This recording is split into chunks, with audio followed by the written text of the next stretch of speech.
Is there really life after death? Well, in this video, what I'm going to do is I'm going to show you the perspective that I have about this idea.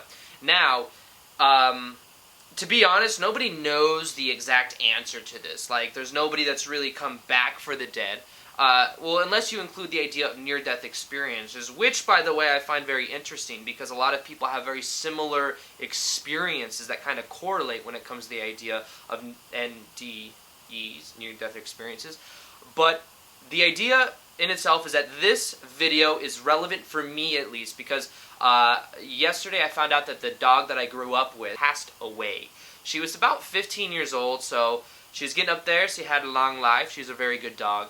And she passed away. While it's very sad, at the same time, anything and any time something like this happens, it always makes you kind of reflect on the idea of what life after death is. And I know even a year ago, too, my uncle passed away due to brain cancer. And when he did, I saw my whole family go through the same thing. It was like you knew that people were afraid to miss him or afraid to lose him. But at the same time, it also made a lot of people in my family reflect on the whole idea of what life after death is. And in this video, what I want to do is just share with you guys my genuine beliefs about what that is. Now, like I said, this is just my opinion. This isn't something that I'm saying you need to believe. I'm not trying to force or persuade you that my way is right. I just want to share with you guys my idea because it's a bit more outside, I guess, the realm of what people normally say when it comes to the idea of life after death. So that's why in this video what I'm going to do is share that idea with you. So I've talked about on this channel a couple times before about certain ideas, and one of the ideas is about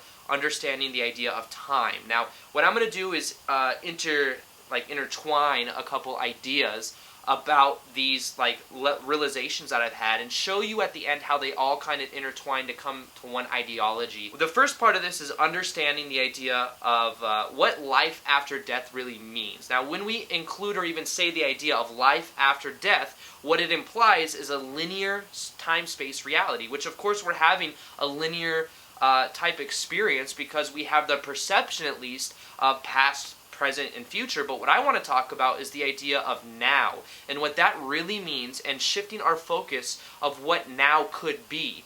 Now, the idea is that the idea, though, is that the only moment that really does exist is this moment right now. When we experience the idea of the past, it was this moment now, but from a different point of view. Because we've never experienced the past, because when it was the past, it was the now moment. It was now. It wasn't the past. And same with the idea of the future. Even if I were to project what could happen in the future, the idea is that by the time the future gets here, it's going to be this moment right now, but from a different point of view. So having this level of realization, or at least this kind of ideology, allows us to really know that the only moment that does exist is now. The experience of time is just different points of view of that same now moment. Now, the reason I'm saying this is because I believe that we are immortal spiritual beings. And what this means is that if we exist now, we will always exist in some level.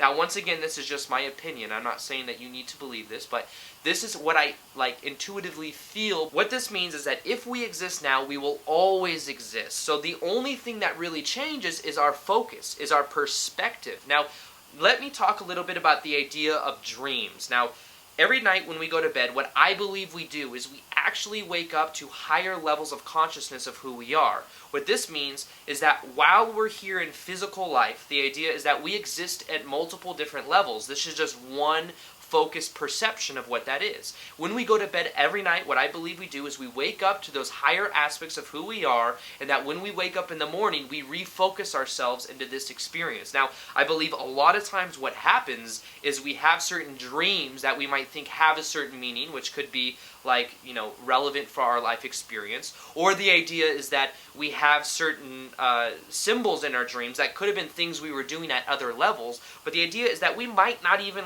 be consciously able to understand what we do at different levels, because the idea is that it could be outside of our neuro associations, like what we could even relate to. So instead of, getting that which we couldn't even relate to, we get symbols, we get things that maybe don't make sense, but we at least have some grasp as to what those dreams were. So what I believe happens at night is we wake up to more of who we are. We exist in multiple different levels at the same time, and that when we wake up in the morning, we are physically here, and there's a purpose to that. I don't think we're supposed to always remember that we are this vast level of consciousness, because it's almost like that's one of the purposes of life, is to wake up to more of who we are. That's what some call enlightenment, some call awakening, and the idea is that when you awaken to more of who you are, when you know that this level of self goes far beyond the ego structure of our physical body, what that gives us the ability to do is to reach out and really extend our consciousness and more of who we could possibly be.